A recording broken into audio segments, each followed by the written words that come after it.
এখন থেকে আপনার প্রিয় সিরিয়ালগুলো ফ্রিতে দেখুন এক্সক্লুসিভলি শুধুমাত্র সান নেক্সটে। এখনই অ্যাপ ডাউনলোড করুন। বেশ, তাহলে আমি বলছি। সরি ইভান, তোমার সামনেই কথাগুলো বলতে হচ্ছে বলে আমি তোমার কাছে আগেই ক্ষমা চেয়ে নিচ্ছি। আসলে মেঘলা ভেবেছিল সে হচ্ছে এই সান্যাল বাড়ির উত্তরাধিকারী, আর সেটা জেনে বুঝেই সে এই বাড়িতে পা দিয়েছিল। কিন্তু ভাগ্যের ফের দেখো, আচমকা একদিন সবটা বদলে গেল। মেঘলা নিজেই আবিষ্কার করলো যে সে নয়, এই সান্যাল বাড়ির আসল উত্তরাধিকারী হচ্ছে ইভান। মেঘলার বদলে এই সান্যাল পরিবারের মানে দাদুর এই পুরো সম্পত্তির মালিকানা পাবে ইভান, আর সেই কথাটাই মেঘলা কিছুতেই হজম করতে পারলো না। হ্যাঁ মেঘলা, এটাই সত্যি। তুমি যে সম্পত্তির আশা এই সান্যাল পরিবারে এসেছিলে সেটা তোমার বদলে ইভান পাবে, এটা জেনে তুমি কিছুতেই সহ্য করতে পারোনি, আর তার জন্যই তুমি এসব কাণ্ড কারখানা করে বেড়াচ্ছ। রাইকা, আর একটা কথা বললে কিন্তু আমি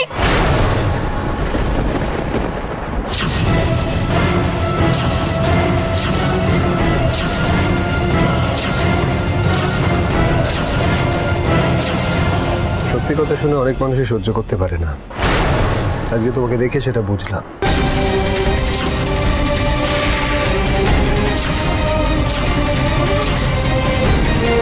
কি বললে তুমি?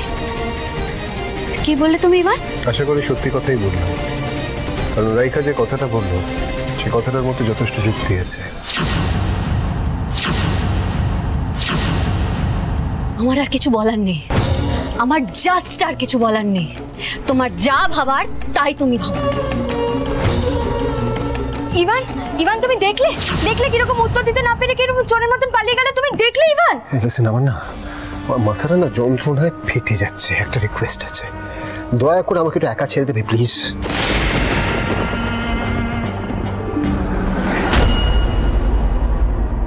লেগেছে, ফাইনালি আগুন লেগেছে দুজনের মধ্যে। এই আগুনটাই আরো বাড়িয়ে দিতে হবে, কিছুতেই আগুনটা নিভতে দিলে চলবে না।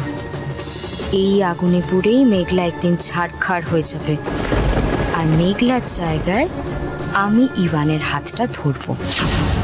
খুব বেশি দিন আর অপেক্ষা করতে হবে বলে মনে হচ্ছে না সেই দিনটা দেখার জন্য।